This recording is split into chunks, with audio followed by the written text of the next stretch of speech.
Time sir આવી ગઈ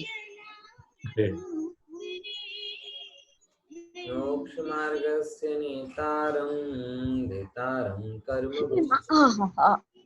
ज्ञातारं विश्वतत्त्वानां वन्दे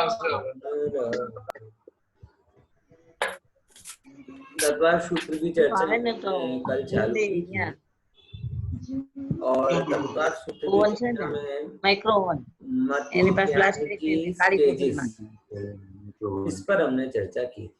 બોલાવજો इस पर मति ज्ञान की स्टेज, जब भी ज्ञान जानने का काम करता है तो कुछ फिक्स स्टेजेस से होकर वो बढ़ता है। जैसे कोई भी अगर बालक है वो वृद्ध हो रहा है तो इसका सीधा सीधा मतलब ये निकलता है कि उस बालक ने युवावस्था, बाल्यावस्था, शिशु अवस्था, गर्भावस्था, प्रौढ़ावस्था ये सब पूरी की है, तभी वो वृद्ध हो गया।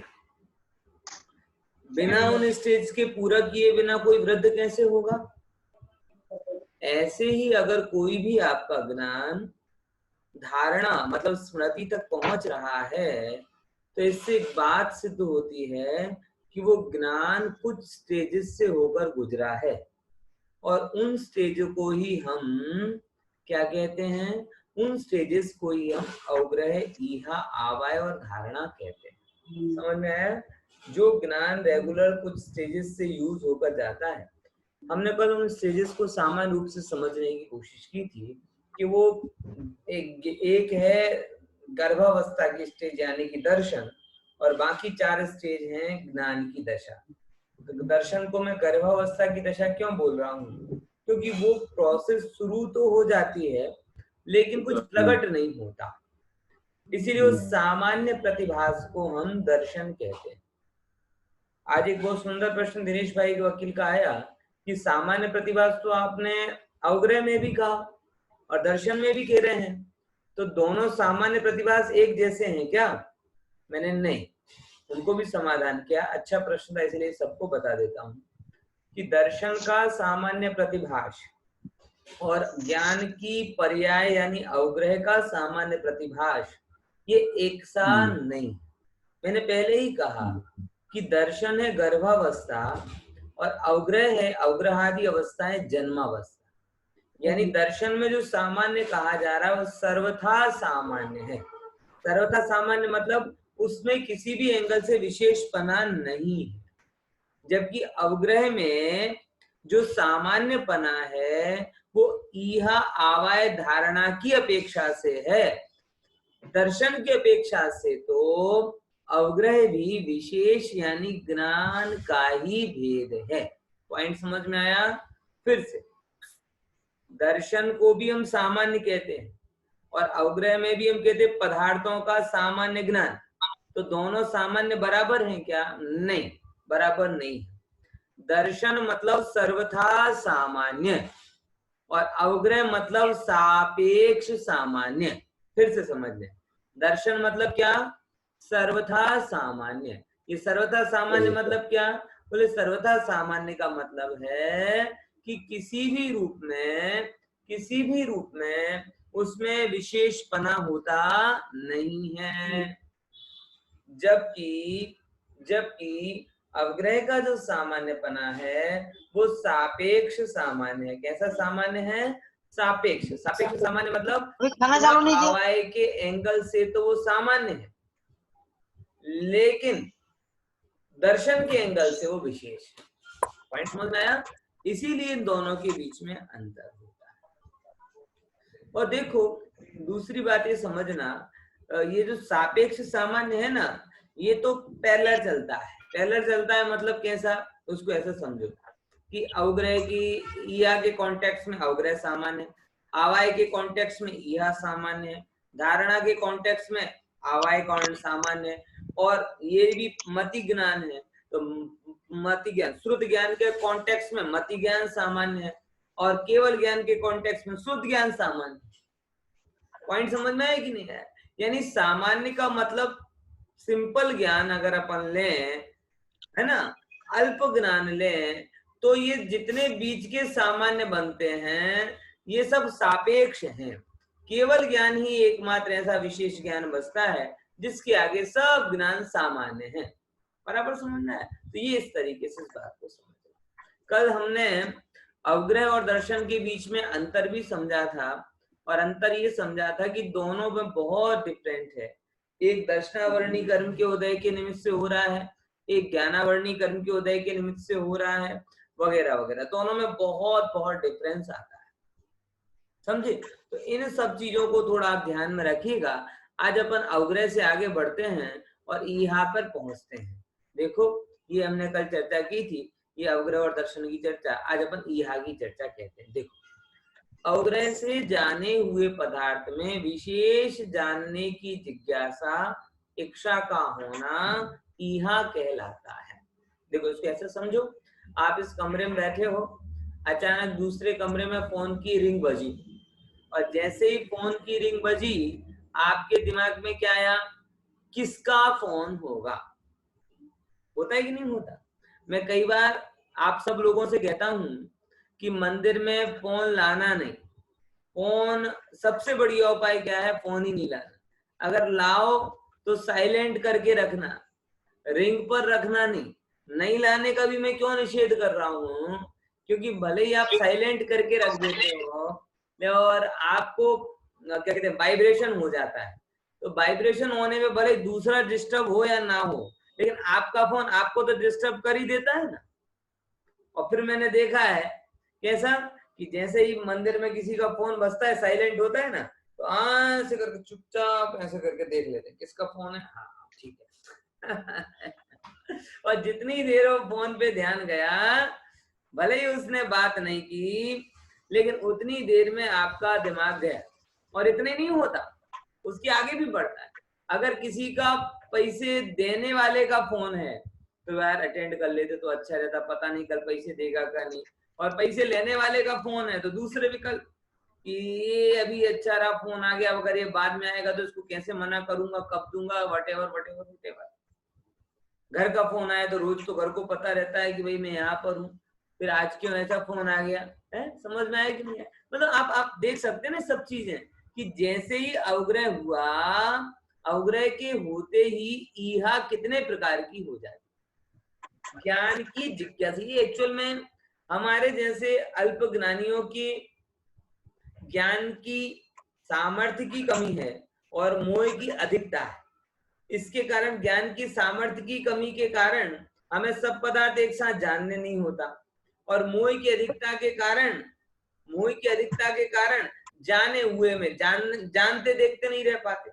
इसलिए जैसे ही क्रम से जानना होता है वैसे ही तत्क्षण मन में मोह और विकल्प चालू हो जाते हैं। अब क्या करो? दो ही उपाय हैं, ज्ञान की सामर्थ्य बढ़ा दो तो केवल ज्ञानी हो जाओ, और मोह की सामर्थ्य हटा दो तो वितरागी हो जाओ।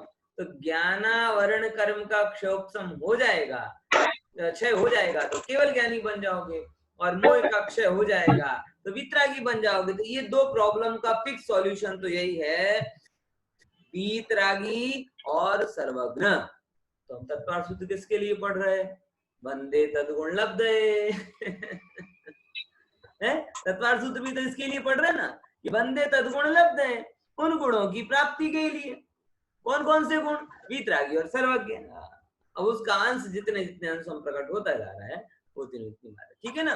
तो क्या सिद्धांत हुआ कि सिद्धांत ये निकलकर सामने आया कि अवग्रह से जाने हुए पदार्थ में विशेष जानने की इच्छा क्या है, कैसी है, किसकी है, किस प्रकार की है, ये जो भी इच्छा अंदर में होती है उस इच्छा को हम ईहा कहते हैं। ईहा मतलब जानने की इच्छा। ओके, देखो जैसे कहीं पे हमें कुछ चमकता हुआ कुछ दिखाई दिया तो लिख के आए हैं बगलों की पंक्ति। बगला समझते हो ना? हूँ मैं राम बगल में छुरी, बगुला भगत, बराबर, बगुला ध्यान, वही वाला बगुला कि जो सफेद सफेद रहता है लेकिन अंदर में क्या करता है? सफेद रहने पर भी अंदर में तो वो दुर्ध्यान ही करता है। उसी बगुले की यहाँ बात कर रहे हैं, ठीक है ना? देखो अब आवाज ईहा होती है, ईहा। तो मैंने आपको जैसे पिछली क्लास में बताया था, ईहा अगर समाधान को प्राप्त हो जाती है तो तो क्या कहते हैं आवाय हो जाती है, और अगर समाधान को प्राप्त नहीं होती है तो या तो संशय रूप रहती है या विस्मरण को प्राप्त हो जाती है, दो ही दशा उसकी बनती है। और इसी से मैंने आपको कल बहुत इंपॉर्टेंट बात कही थी कि इस काल में क्या दुर्लभ है, बोले तत्व की जिज्ञासा होना दुर्लभ है। क्या दुर्लभ है इस काल में? तत्व की जिज्ञासा होना। क्योंकि अगर इस काल में आपको तत्व की जिज्ञासा नहीं है और आप जिज्ञासा हुई और आपने उसको पूछा नहीं, तो उसकी दो दशा बनेगी। आइदर वो आप जिंदगी भर संशय में रहोगे और भूल जाओगे। देखो मैं एक पॉज लेकर ये बात कह रहा हूं फिर से, बहुत सारे लोग स्वाध्यायी लोग वर्षों से स्वाध्याय करते रहते हैं, लेकिन उनको कभी गहराई से पता नहीं, पता करने का भाव भी होता है कि नहीं होता कि इस चीज का मतलब क्या है। और वो कई बार मतलब नहीं जानते हुए भी मात्र इसलिए नहीं पूछते हैं कि कोई क्या कहेगा, कि इतने सालों से स्वाध्याय कर रहे हैं और इन्हें इतने नहीं पता कि द्रव्य की परिभाषा क्या होती है, पर्याय किसे कहते हैं, पर्याय किसका गुण है, जीव का है कि क्या है। इसीलिए उनकी या तो ईहा होती नहीं या ईहा होती है तो आवाय तक नहीं पहुंचते, और आवाय तक नहीं पहुंचते तो फिर दो दशाएं बनती हैं, या तो वो जिंदगी भर संशय में रहते हैं। अधिकतर लोग इस प्रजाति के, अधिकतर लोग, मैं सच बता रहा हूँ, मुमुक्षु समाज सबसे ज्यादा स्वाध्यायी समाज रहती है, इसमें कोई संशय नहीं है। लेकिन उस समाज में भी अगर आप देखेंगे तो अधिकतर लोग संशय वाले मिलेंगे। क्यों? उसके कारण है, एक तो सिस्टमेटिक पढ़ते नहीं, दूसरे नंबर पढ़कर याद नहीं कर लेते, अगर एग्जाम के कारण कभी याद भी कर लिया तो रिवाइज नहीं करते, और चौथे नंबर की बात, जो याद कर लिया उसके मन में ऐसा आ जाता है कि ये तो मुझे आता है तो दोबारा पढ़ते भी नहीं है, तो दोबारा पढ़ते भी नहीं तो पढ़ा पढ़ाया भी भूल जाते। इसीलिए वो सब जगह क्या हो जाता है, मिक्सचर सा हो जाता है। इसीलिए मैं आपको कह रहा हूं कि यहाँ के बाद अगर आवाय धारणा नहीं हो रहा है तो ज्ञान रिवर्स प्रोसेस में चला जाएगा। रिवर्स प्रोसेस में चला जाएगा मतलब या तो संशय में हो जाएगा या फिर जिज्ञासा ही खत्म हो जाएगी, तेल पीवा जाए ना लेवा तो ना आपने जवा तो ना आपने ऊपर। फिर वो बोलेंगे, क्या बोलेंगे, इतनी देर बैठे ना सुना કંઈક तो भलू થયો હશે। अरे भाई કંઈક શું, તારો અનંત ગણ્યું ભલું થઈ શકે છે પણ તું કંઈક માં લાગી बराबर। क्या જેમ कि 1001 का चांदला लिखाते ना अपन, और वो 1 रुपए दे के जाए और 1000 वापस लेके चला जाए, और वो सामने वाला ये अरे एक तो दे के गया, अरे एक तो दे के गया वो तो तुझे लग रहा है, लेकिन एक्चुअल में तेरा हक तो 1001 पर था, वो 1000 तो वापस ही ले गया। हमारे स्वाध्याय में भी यही होता है, 1000 तो हम वापस छोड़ जाते हैं, रुपया एक बचता है उससे खेलते रहते हैं बच्चों के जैसे। समझ में आया? इसीलिए मैं बोल रहा हूँ, ईहा के बाद ईहा को होने दो, और जैसे ही ईहा हो उस ईहा को आवाय में बदल दो। क्योंकि अगर आपने सिद्धांत, अगर आपने ईहा को आवाय में यानी निर्णय में नहीं बदला तो ईहा बैक चली जाएगी। उसके दो ऑप्शन बनेंगे, या तो आप संशय में रहोगे एक, अथवा वो ईहा ही चली जाएगी, तो वो ज्ञान अवग्रह मात्र होकर रह जाएगा, तो फिर वो आपकी किसी काम में आने वाला। पॉइंट समझ में आया? तो ईहा के बाद में कौन सी स्टेज होती है? आवाय मतलब निर्णय की। देखो तो ये आवाय बताते हैं, विशेष चिन्हों के द्वारा। आवाय की परिभाषा क्या है? विशेष चिन्हों के द्वारा पदार्थ का निर्णय कर लेना आवाय कहलाता है। कि चिन्ह विशेष के द्वारा आपने निर्णय कर लिया कि ये वस्तु ऐसी ही है, वो आवाय कहता है। बराबर समझ में आया कि नहीं आया? देखो ऐसा होता है ना कि अपना फोन नहीं मिल रहा हो, फोन नहीं मिल रहा, और फोन नहीं मिलने पर आपने कहा कि क्या करा, बोले दूसरे के फोन से रिंग करना, और जैसे ही फोन कर आपने रिंग की और रिंग आपके कान में पड़ी, वैसे ही आपने क्या कर लिया, निर्णय कर लिया ना फोन कहाँ है, यही। तो वो कैसे हुआ कि पहले तो ये जिज्ञासा हुई कि फोन कहाँ है, मतलब ईहा, और फिर उस फोन की रिंग सुनकर आपने निर्णय कर लिया कि यही है, कहीं और गया नहीं है तो क्या कहलाया? अवाय। ओके, विशेष चिन्हों के द्वारा पदार्थ का निर्णय कर लेना तो अवाय कहलाता है। देखो एग्जाम्पल, जैसे पंखों से हिलने से तथा ऊपर नीचे होने से यह बगुलों की पंक्ति ही है, यह निर्णय कर लिया। जैसे कई सफेद चीज को देखकर किसी को डाउट हुआ, वो ये सीप है कि बगुला है, कि पत्थर पड़ा हुआ है, मार्बल का टुकड़ा पड़ा हुआ है, तो देखा कि नहीं इसके तो पंख हिल रहे हैं, और पंख हिल रहे हैं मतलब क्या हो रहा है कि ये नो डाउट पत्थर के तो पंख नहीं होते, ये बगुला ही है। ये निर्णय आपका हो जाता है। चलो आत्मा में लगाएं इसको। आत्मा का अवाय कैसे करोगे? समझे? ये मुद्दा तो अपने को आत्मा को समझना है ना, बाकी तो सब बातें साधन है। कि आपको बगुला समझना है कि पत्थर समझना है कि क्या समझना है? बोले हमें तो आत्मा समझना है। अच्छा, तो ये आत्मा में अगर ये अवाय धारणा क्या लगाएंगे? बोले समझना ध्यान से। सबसे पहले ये अवग्रह मतलब जिनवाणी के माध्यम से ये क्या कहते हैं, शब्द, जिनवाणी के शब्द आपके कान से टकराते हैं, आत्मा आत्मा आत्मा, तो कुछ एक सामान्य प्रतिभास होता है। फिर उसके माध्यम से नेक्स्ट स्टेज पर आते हैं, तो आत्मा क्या है ये जिज्ञासा क्रिएट होती है। उस जिज्ञासा का नाम बोला ईहा। बराबर? आत्मा क्या है, कैसे पकड़ में आता है, क्या है उसके गुणधर्म, ये जो जिज्ञासा हुई ना, ये कहलाती है आत्मा। फिर देखो, फिर उसके बाद में पूछते ही साहब मुझे आत्मा बता दो, आत्मा बता दो।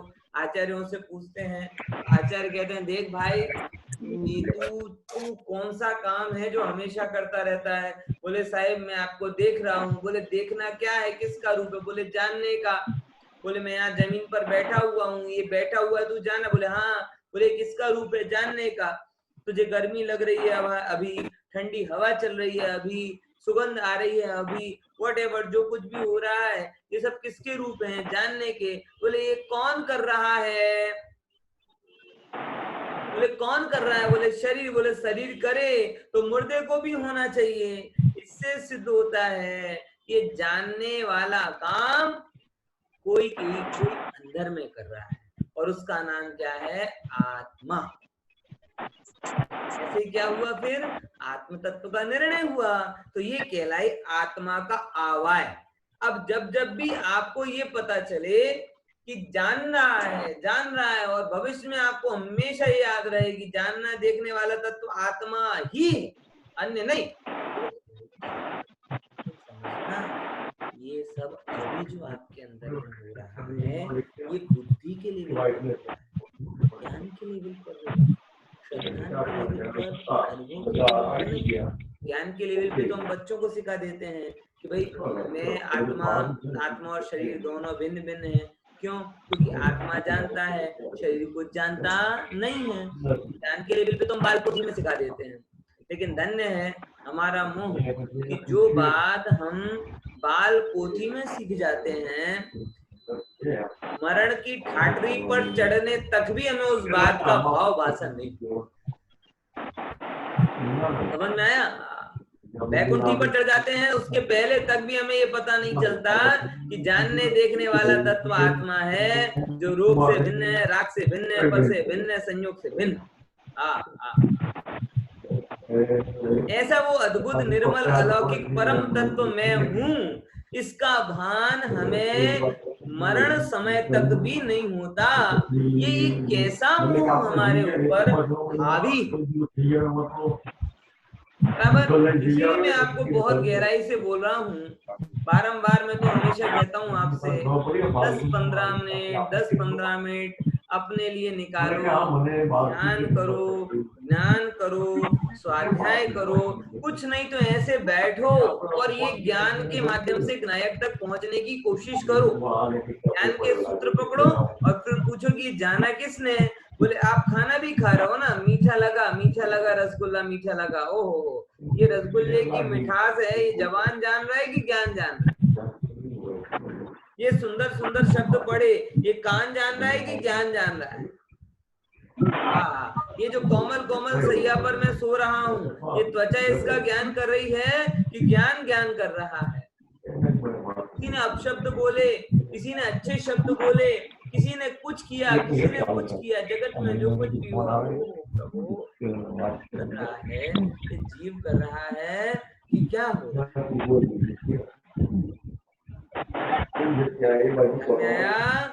इसीलिए इस बात को थोड़ा समझिएगा और विचार करिएगा कि वास्तव में ज्ञान के ही सारे काम हैं और ज्ञान के अलावा मैं और कुछ करता नहीं हूँ। ये चीज अद्भुत है, अद्भुत है, बराबर ना? अभी देखो एक मैसेज आया कि भाई सब आवाज बंद कर दो, यहाँ पर भी लगाओ कि ये जो आवाज आ रही है, ये आवाज को किसने जाना? ज्ञान ने जाना। तो ज्ञान ने किससे जाना? ज्ञायक से जाना। वो ज्ञायक किस बला का नाम है? बोले अरे ये तो मैं ही हूं। तो देखा ना, ज्ञेय ज्ञायक को प्रसिद्ध करते हैं। क्या करते हैं? ज्ञेय ज्ञायक को प्रसिद्ध करते हैं। ऐसा निर्मल आपका ज्ञान हो जाएगा, ऐसा निर्मल आपका श्रद्धान हो जाएगा, तो आपको आपसे दूर कौन रख पाएगा? समझ में आया? इसलिए इस चीज को गहराई से थोड़ा विचारते हुए चलिएगा, बराबर? तो आवाज ख्याल में आया ना कि चिन्ह पकड़ना, चिन्ह से बात पकड़ में आएगी, बराबर? अभी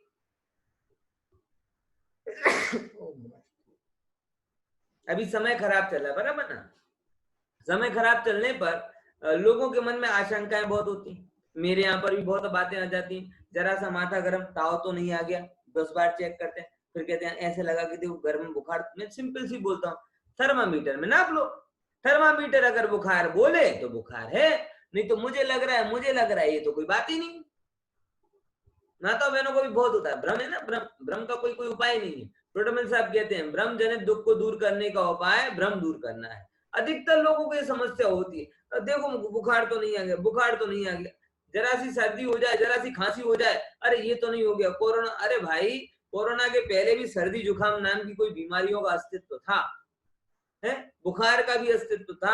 हर चीज कोरोना नहीं होती, लेकिन भ्रम हो जाता है, चिन्ह पकड़ता नहीं और आवाज पर पहुंच जाता है, इसलिए गलत ज्ञान कहलाता है।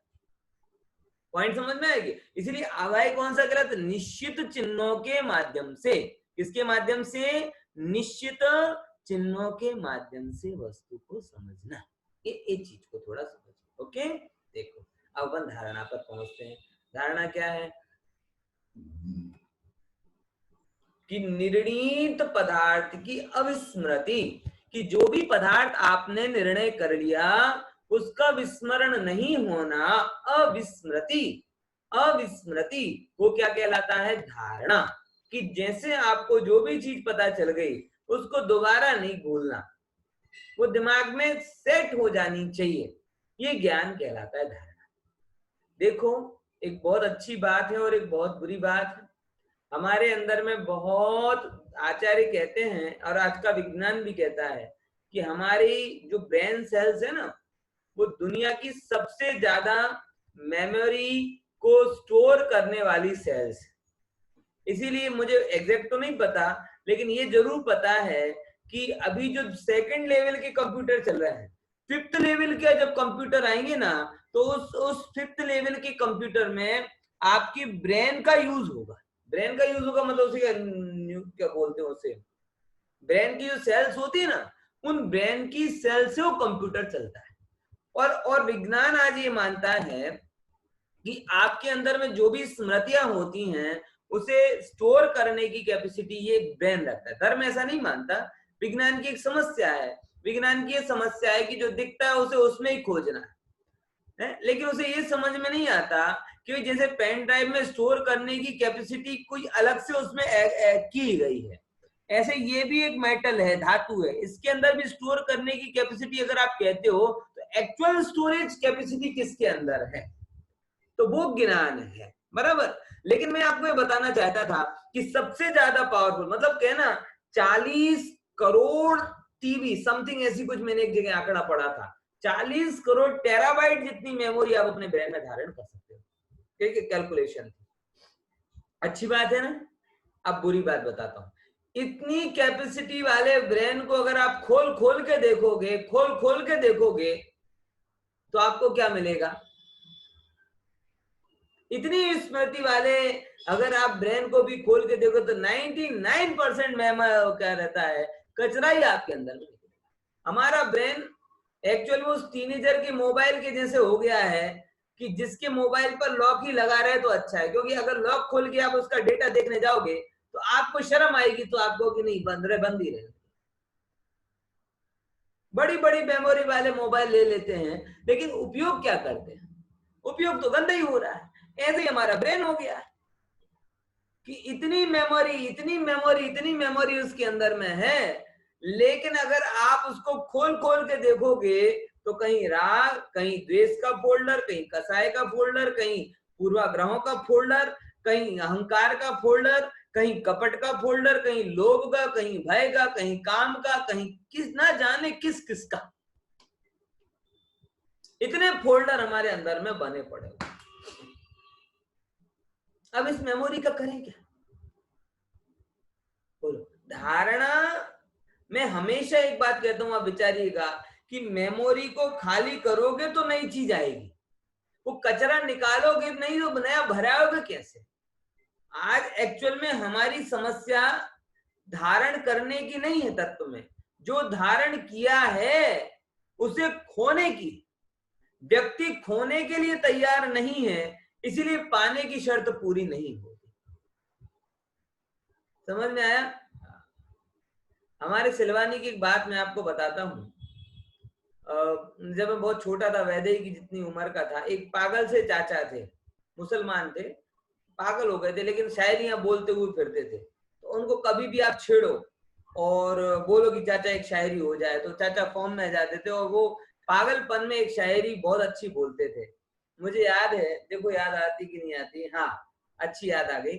मिटा दे अपनी हस्ती को अगर कुछ मर्तबा चाहे, कि दाना खाक में मिलकर गुले गुलजार होता है। तब छोटे में तो केवल मजे लेने के लिए सुनते थे, आज उसका मर्म ख्याल में आता है कि मिटा दे अपनी हस्ती को। ये जो गलत धारणाएं हमने अपने अंदर में धारण करके रखी हैं, उनको मिटा दो। मैं पंडित हूँ, मैं पैसे वाला हूँ, मैं फलाना हूँ, ये मेरा मित्र है, ये मेरा शत्रु है, ये मेरा अपना है, ये मेरा पराया है, ये मेरी इच्छा है, ये मेरी आकांक्षा है, ये मैं हूँ, ये फलाना। ये सब आपकी क्या है? धारणाएं। मिटा दे, मिटा दे अपनी हस्ती को अगर कुछ मर्तबा चाहे, कि जब तक वो दाना की दाना खाक में मिलकर गुले गुलजार होता है। अगर आपको गेहूं के दाने को 1000 गुना 10,000 गुना बढ़ाना है तो क्या करना पड़ेगा? गेहूं गेहूं के रूप में रहेगा, गेहूं का दाना, चने का दाना गेहूं और चने के रूप में रहेगा तो वो ज्यादा लंबा नहीं टिक पाएगा। और वो अगर गेहूं और चने का दाना वो अगर मिट जाता है, अंकुरित हो जाता है, मिटेगा तो अंकुरित होगा, मिटेगा नहीं तो अंकुरित नहीं होगा। और अंकुरित हुआ तो छोड़ बनेगा, छोड़ बनेगा तो वो एक गेहूं का दाना हजारों लाखों करोड़ों अब्जों गेहूं के रूप में परिवर्तित हो सकता है। वो कब? कि जब वो अपने वर्तमान स्वरूप को मिटाने के लिए तैयार हो। आपको यहाँ पे मिटाना मतलब कोई डिलीट नहीं करना है, आपको सिर्फ यहाँ से अहम का भाग निकालना। कि ये जो असमान जाति पर्याय का अहम है, ये असमान जाति पर्याय का हम, उसकी धारणा, उसका आग्रह जब तक छूटेगा नहीं, तब तक चैतन्य वस्तु की झलक, चैतन्य वस्तु की रुचि, चैतन्य वस्तु की प्रतीति हमें होगी नहीं। इसीलिए वो चाचा जो कहते थे ना कि दाना खाक में मिलकर, कि जब तक आप खाक में मिलने के लिए तैयार नहीं होंगे तब तक आप परमात्म स्वरूप को नहीं देख पाओगे। तो प्रॉब्लम नया धारण करने की नहीं, प्रॉब्लम धारण किए हुए को हटाने की। पॉइंट समझ में आया? फिर से बोलता हूं, प्रॉब्लम किसकी है? हमें एक्चुअल में समस्या ही नहीं समझ में आती। हमें लगता है कि हमें जिनवाणी याद नहीं हो रही, ये प्रॉब्लम है। ये प्रॉब्लम ही नहीं, तुम पुराना भूल नहीं रहे हो, ये प्रॉब्लम है। जैसे ही तुम पुराना भूल जाओगे तुम्हें हित की बातें अपने आप याद हो जाएगी। दुनिया भर का याद रखते हो, ये बात क्यों याद नहीं रखते? ये यहाँ कह रहे हैं, निर्णीत पदार्थों की अविस्मृति क्या कहलाती है? धारणा कहलाती है। जैसे यह वही बगुलों की पंक्ति है जिससे प्रातःकाल मैंने देखा था। ये ख्याल में आया कि देखो अब आगे इससे संबंधी कुछ और बात है। यह ज्ञान संशय रूप नहीं होता क्योंकि ये प्रमाण ज्ञान है और संशय मिथ्या ज्ञान स्वरूप होता है। कोई बोले कि साहब यह तो जिज्ञासा है तो ये तो संशय हुआ ना, बोले नहीं, यह संशय रूप नहीं है क्योंकि यह अल्टीमेटली आवाय में बदल जाती, आवाय में नहीं बदली तो विपर्य में हो जाएगी, मिथ्या ज्ञान हो जाएगा। लेकिन अगर वो आवाय में सही जो है बदली तो सम्यक ज्ञान हो जाएगा। तो ये संशय रूप मिथ्या ज्ञान नहीं है क्योंकि संशय मिथ्या ज्ञान का स्वरूप है और ये प्रमाण ज्ञान है। प्रमाण ज्ञान मतलब जैसा है वैसा। पॉइंट समझ में आया? यह दो रूप है लेकिन संशय नहीं। दो रूप कैसा है समझना कि अभी उसको पता नहीं है कि वास्तविक स्वरूप क्या है, उसको ये पता है कि इन दो में से कुछ है, तो ये भी तो एक ज्ञान हुआ ना। अरे ऐसा समझो 50-50 हुआ ना, 50-50 कौन बनेगा करोड़पति में ऑप्शन आता था तो उसमें 4 में कंफ्यूजन था, तो 4 में आपने बोला कि साहब 50-50 कर लो, तो 50-50 में से क्या कर दिया, 4 में से 2 को उड़ा दिए, तो 4 में से 2 को उड़ा दिए तो आपका ज्ञान सही हुआ कि गलत हुआ, मुझे बताओ है? क्या है ये भले नहीं जान पाए लेकिन जो है वो इन दो में से ही है, 2 नकामे तो उड़ गए। तो ये जो ज्ञान हुआ ये सम्यक ज्ञान का अंश है, निर्णीत ज्ञान भले ही नहीं हो लेकिन मिथ्या नहीं। अगर वो गलत ऑप्शन सामने रखे तब जाके कहलाएगा कि वो ज्ञान मिथ्या है, लेकिन दोनों ऑप्शन सही है और सत्य इन दोनों में से ही कोई है तो आपको एक शांति हो जाती ना कि चलो 2 में से कोई एक तो है। 50% सत्य तो आपको ख्याल में आ जाता है। समझ में आया? ख्याल में आया कि नहीं आया? तो इहा में भले ही सब्जेक्ट के रूप में 2 चीजें हैं लेकिन वो संशय नहीं है क्योंकि संशय मिथ्या ज्ञान का भेद है और इहा सम्यक ज्ञान का भेद है। इस बात को थोड़ा समझना। क्लियर हुआ कि नहीं हुआ? फिर से, यह संशय ज्ञान है कि मिथ्या ज्ञान? बोले इहा संशय ज्ञान नहीं है क्योंकि संशय मिथ्या ज्ञान का भेद है, ये प्रमाण ज्ञान का भेद है। कौन से ज्ञान का? प्रमाण ज्ञान का भेद होता है। क्लियर हुआ? देखो अपन आगे की बात करते हैं। प्रश्नों तो पूछ सकते हो।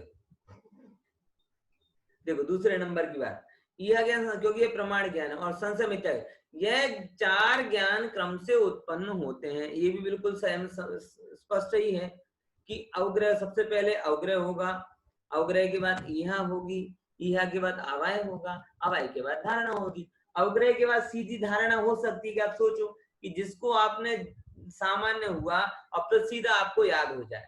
अरे जब तक आप निर्णय नहीं किया वो आवाय में धारणा में कैसे होगा?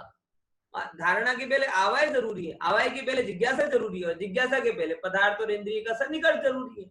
इसलिए 4 का क्रम होता है, ये इसी क्रम से होते हैं। जैसे बालक के, मनुष्य के विकास का एक निश्चित क्रम है कि नहीं है? कि उत्पन्न होना, शिशु बनना, बाल्यावस्था होना, किशोर अवस्था को पाना, युवा बनना, प्रौढ़ बनना, वृद्ध होना, ये क्रम है, ये बदलता नहीं है।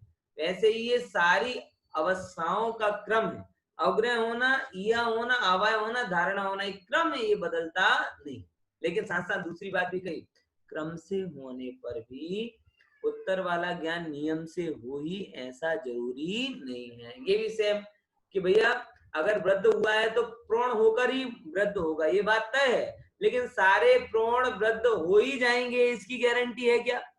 सारे बालक युवा हो ही जाएंगे इसकी गारंटी है क्या?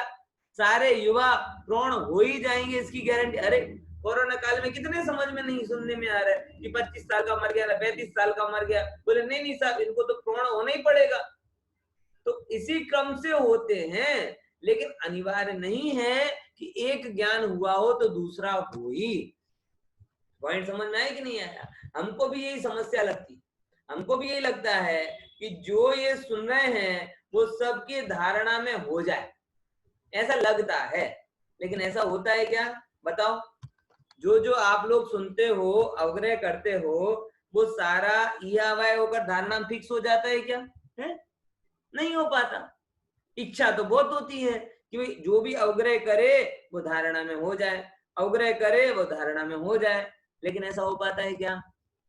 30-40 मिनट की क्लास में कितनी सारी बातें हम बताते हैं। अभी वो दिनेश भाई वो नोट्स बना के पहुंचा रहे हैं, तो कितने लोगों को लग रहा है ये तो हमें याद ही नहीं था, लेकिन ये पढ़ चुके हैं, धारणा में नहीं रहा। धारणा में क्या नहीं रहा, वो चीज नहीं रही।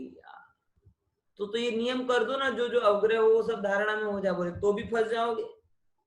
फिर जो भी आप देखोगे वो सब आपके दिमाग में सेट हो जाएगा, है हो जाएगा कि नहीं। आप सोचो ऐसा कि जगत में कोई गंदा संदा दृश्य आप देख लो, अब वो आपकी धारणा में आ गया, जिंदगी भर उसे भूलो नहीं, कितने दुखी रहोगे। इसलिए ये अपेक्षा ही मत रखना कि जो जो मैं देखूं जानूं वो सब याद हो जाए, क्योंकि जगत में देखने जानने वाली बहुत कम ऐसी चीजें होती हैं जो याद करने वाली होती हैं।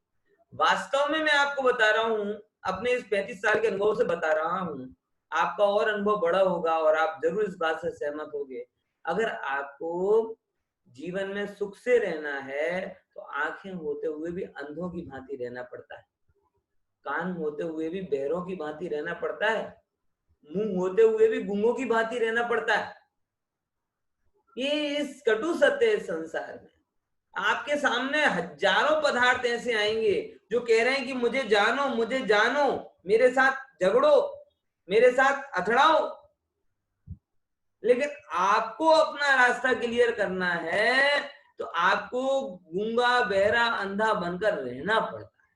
और ये कोई कॉम्प्रोमाइज वाली बात नहीं है, ये हमारी चॉइस है, बराबर। ये क्या है, हमारी चॉइस है। देखो मैं आपको सिंपल बात बताऊं कि अगर आप 50 लाख की गाड़ी फरारी, 50 फरारी तो 5 करोड़ की होती है, 50-60 लाख की गाड़ी हो, ऑडी बॉडी जैसी हो, 1-2 करोड़ की गाड़ी हो, और भिखारी आपको बोले कि भाई मुझे लिफ्ट दे दो, भिखारी, कौन सा आदमी, भिखारी, वो क्या बोल रहा है कि मुझे लिफ्ट दे दो, आप दोगे क्या उसको? अरे वो भी इंसान है, अरे इंसान होगा, हम साइकिल पे थोड़ी जा रहे हो तो उसको पीछे बिठा ले, इंसान है तो क्या सबको बिठा ले गाड़ी में? बोलो 60 लाख की गाड़ी और ऐसे आदमी को बिठा ले, होगा कि नहीं होगा? अरे एक 50-60 लाख की गाड़ी में आप एक दूसरी भगवान आत्मा को नहीं बिठा रहे, क्यों? क्योंकि मेरी गाड़ी 60 लाख की है, हर किसी के लिए थोड़ी। प्रभु तेरी ज्ञान की पर्याय क्या है ये तो बता, तेरी मनुष्य पर्याय की क्या कीमत बताई श्रीमद ने? श्रीमद कहते हैं कि तेरी एक क्षणवर्ती मनुष्य पर्याय की कीमत है कि करोड़ों चक्रवर्ती की संपदा। अब ऐसी करोड़ों चक्रवर्ती की संपदा वाली मनुष्य पर्याय की गाड़ी को लेकर तू चल रहा है, कहां तक जा रहा है कि जन्म से जो यात्रा चालू हुई है वो हमें मुक्ति तक पहुंचानी है, और करोड़ की गाड़ी हमारे पास में है। अब उस गाड़ी में हमें किसको जगह देनी चाहिए और किसको नहीं देनी चाहिए? आप सोचो, आप भिखारी को बिठाल रहे हो, लुच्चे लफंगों को बिठाल रहे हो, हैं, कोड़ी को बिठाल रहे हो, भोगी को बिठाल रहे हो उस गाड़ी पर, जीवन की गाड़ी पर, और आचार्य भगवान लिफ्ट मांग रहे हैं। बोले साहब आपकी हम पूजा तो कर सकते हैं लेकिन साथ नहीं चल सकते। ये कौन सा ढापण है हमारा कि जिनकी हम पूजा करते हैं उनके साथ नहीं रहते, और जिनकी हम दुत्कारते हैं, जिनकी हम निंदा अवहेलना करते हैं, उनके निरंतर साथ रहते हैं। ये कैसा ढापण है हमारा? आप सोचना जरा।